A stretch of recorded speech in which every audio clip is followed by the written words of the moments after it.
자, 요즘 이제 그 애자일한 앱 개발도 중요하지만 안전하게 앱을 만들고 환경을 구축하는 것도 굉장히 중요하거든요. 근데 이제 제가 이제 이사님께 좀 궁금한 게 뭐냐면 이런 보안 자동화에 대한 니즈는 항상 있어 왔는데 그동안 이번 세분 세션에서 또 보안 자동화를 또 얘기하신다 그러는데 그동안 이사님이 겪은 뭐 보안 분야 오래 계셨으니까 그 F5 있기 전에도 그동안 보안 자동화에 있어서 어떤 점이 제일 힘들었었어요? 예전에. 이게 보안 자동화가 아마 여기 기업의 이제 보안 담당자분들이 오늘 만약에 들어오셨으면 같은 고민이 있으실 텐데, 보안 자동화 솔루션을 보통 이제 SOA 솔루션, SOAR 솔루션, SOA 솔루션이라고 이제 보통 말들을 하는데, 이 SOA 솔루션을 그 POC를 하거나 구현을 한번 해보려고 하시면은 막히는 부분이 이제 두 가지가 있습니다. 첫 번째로는 보통 이제 보안 자동화에서는 이제 플레이북이라고 하는 것들이 있는데요. 그러니까 네트워크 자동화, 보안 자동화가 조금 다릅니다. 이것도 굉장히 긴 설명이라서 제가 이제 이건 뭐 자세히 하지는 않겠지만. 나중에 이사님 따로 보안 세션 따로 만들어줄게 나중에. 예. 근데 이제 대부분 이 플레이북 같은 것들을 만들 때 문제가 뭐냐면 기존의 보안 자동화 솔루션들이 이게 프로그래밍 랭귀지로 되어 있습니다. 프로그래밍 랭귀지로 되어 있으면은 예를 들어서 보안 팀에 10명이 있으면 그 중에 한두 명이 할 수 있으면은 그 사람들에 의존을 하게 되죠. 그리고 그 사람의 프로그래밍 실력에 따라서 플레이북의 퀄리티도 달라져요. 근데 제가 오늘 이제 보실 텐데요. 레드햇 앤서블을 쓰면서 이제 제일 저도 좋았던 게 뭐냐면, 저는 제가 2000년부터 이제 네트워크 엔지니어로 이제 직장 생활을 시작했는데 프로그래밍은 완전히 초보 수준입니다. 근데 앤서블을 제가 한 일주일 정도 그냥 공부하면서 이렇게 해보니까 저도 얼마든지 보안 자동화 플레이북을 쉽게 만들 수가 있더라고요. 그래서 그게 아마 실제로 구현 단계로 들어가면 어마어마한 장점이 될 거라고 생각이 됩니다. 네, 아주 그냥 절절한 간증입니다. 오늘. 네트워크 엔지니어의 절절한 간증. 네, 좋습니다. 네, 자 그러면 얼마나 지금 간증하신 것처럼 얼마나 앤서블로 해가지고 레드햇 앤서블로 보안자를 얼마나 쉽게 할 수 있는지 한번 보도록 할까요? 네, 마지막 세 번째 사용 사례 소개입니다. 세 번째 사용 사례는 F5의 솔루션과 레드햇의 자동화 솔루션인 엔시블을 이용을 해서 저희가 보안 자동화를 구현했던 사례에 대해서 소개해 드리도록 하겠습니다. 고객이 가지고 있는 요구사항은요, 저희가 아마 많이 들어보셨을 텐데, 저희가 이제 대부분의 이제 어플리케이션이나 서비스 트래픽들이 SSL이나 TLS로 암호화돼 있다라는 것을 아실 겁니다. 근데 엔터프라이즈 기업이나 아니면은 금융권 기업들이나 이런 데들이 서비스를 운영하실 때 보안의 이유 때문에 이 SSL이나 TLS 트래픽을 복호화해서 암호화된 것을 다시 풀어서 그 안에 나쁜 컨텐츠가 있는지 혹은 우리가 차단해야 되는 컨텐츠가 있는지 이런 것들을 보안 솔루션으로 검사하기를 이제 보안팀에서 요구를 하시기 때문에 이런 SSL, TLS 복호화 솔루션들을 많이 설치를 하시는데요. 이런 SSL, TLS 복호화 솔루션을 설치하실 때 고객들이 가지고 있는 몇 가지 불안 사항이 있습니다. 왜냐하면 SSL이나 TLS 복호화 솔루션을 설치를 하려면 실제 그 고객의 네트워크에서 중간에 프락시 형태로 인라인으로 이 솔루션이 들어가야 되거든요. 그러다 보니까 네트워크 중간에 설치가 되는데 SSL이나 TLS 안보코어 같은 것들이 이제 장비의 리소스나 이런 것들을 많이 사용하는 경우가 있기 때문에 고객들 이제 보안팀이나 네트워크팀 입장에서는 이런 SSL, TLS 안보코어 솔루션이 들어갔을 때 어떻게 하면은 좀 안정적으로 우리가 걱정하지 않고 좀 이 솔루션을 운영할 수 있을까? 즉 만약에 이 솔루션이 조금이라도 좀 이상 징후가 보인다면, 장애가 날 것 같은 그런 이상 징후가 보인다라면은 그러면은 좀 트래픽을 우회하는 그런 정책들을 좀 적용했으면 좋겠다라는 것들이 대부분의 이제 고객들이 가지고 있는 그런 요구 사항이었습니다. 저희가 이 문제를 어떻게 해결했냐면요. F5의 SSL 오케스트레이터라는 솔루션이 SSL, TLS, 암 보코화 전문 솔루션으로 전 세계에서 수백 군데 이상의 저희가 레퍼런스를 확보하고 있는 그런 굉장히 리딩하고 있는 그런 솔루션입니다. 그래서 이 당시에 이제 고객이 사용하고 있었던 CIEM 솔루션, 즉 로그를 이제 전체 받아서 저장하는 CIEM 솔루션이 오픈 소스의 엘라스틱 서치를 사용하고 계셨는데요. 저희가 이 엘라스틱 서치 제품과 연동을 시키고 또 여기에 레드햇 앤시블이라는 솔루션을 같이 통합을 시켜서 이 고객이 원하는 아주 인텔리전트한 바이패스 정책을 저희가 보안 자동화를 통해서 적용을 시킨 케이스입니다.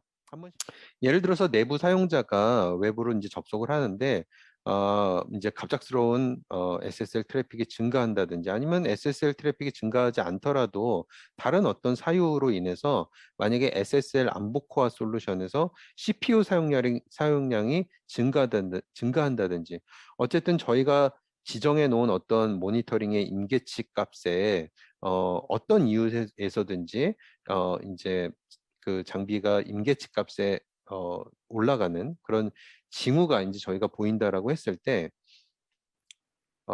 엘라스틱 서치를 이용해서 저희가 실시간으로 이 장비의 어떤 상태나 이상 징후를 파악할 수 있습니다. 저희가 이 데모에서는 CPU 사용률이나 혹은 TPS가 갑자기 급증하는 이런 사용 상태에 대해서 저희가 이제 모니터링을 했는데요. 지금 보시는 것처럼 엘라스틱 서치에서 SSL 오케스트레이터 장비의 CPU와 TPS, 그러니까 SSL TPS를 이제 주기적으로 이제 체크하도록 저희가 만들어 놨고요. 그래서 만약에 저희가 설정해 놓은 임계치 이상으로 예를 들어서 저희가 CPU를 60%로 이렇게 설정을 해놨는데 그 임계치 이상으로 어떤 값이 이제 올라가게 되면은 자동으로 저희가 엘라스틱 서치가 엔스블에 미리 만들어 놓은 그 자동화 플레이북을 동작시키도록 해놨습니다. 그러면 이 플레이북은 동작했을 때 어떤 행위를 하냐면은 엔서블 플레이북이 동작을 하면 SSLO로 엔서블이 접속을 한 다음에 사용자들이 접근하는 URL 카테고리 중에서 가장 많이 접근하는 URL 카테고리를 자동으로 뽑아냅니다. 그 다음에 그 URL 카테고리에 대해서만 바이패스, SSL 복호화를 하지 않고 바이패스하도록 이렇게 이제 설정을 하는 플레이북입니다.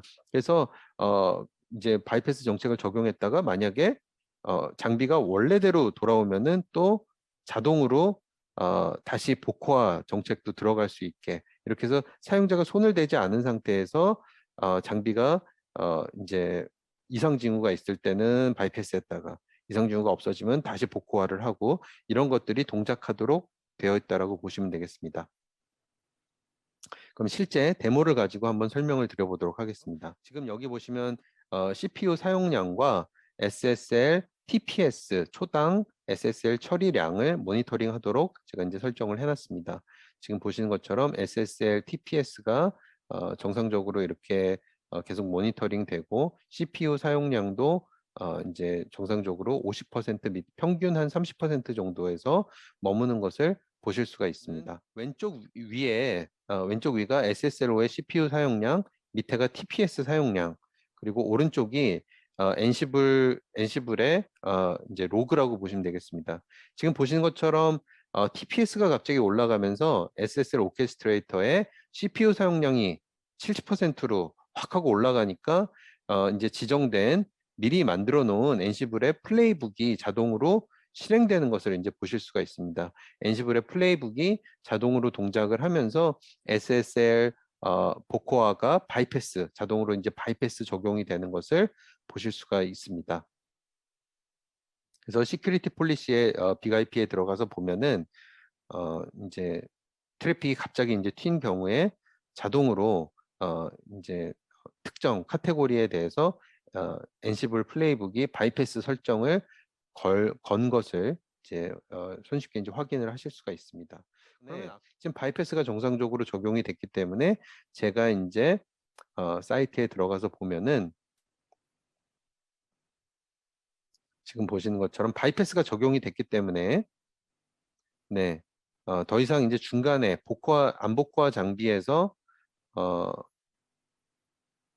지금 보시는 것처럼 바이패스가 정상적으로 적용이 됐기 때문에 이제 웹사이트의 인증서를 보면은 더 이상 중간에 SSL 오케스트레이터로 이제 인터셉트 된 것이 아니라 원래 웹사이트가 가지고 있는 인증서 가 보이는 것을 보실 수가 있습니다. 네, 지금 보시는 것처럼 이제 트래픽이 다시 정상으로 이제 돌아왔다라고 가정을 해보겠습니다. TPS 숫자도 떨어졌고 CPU도 다시 안정적으로 30%대로 이제 유지가 되고 있는데요.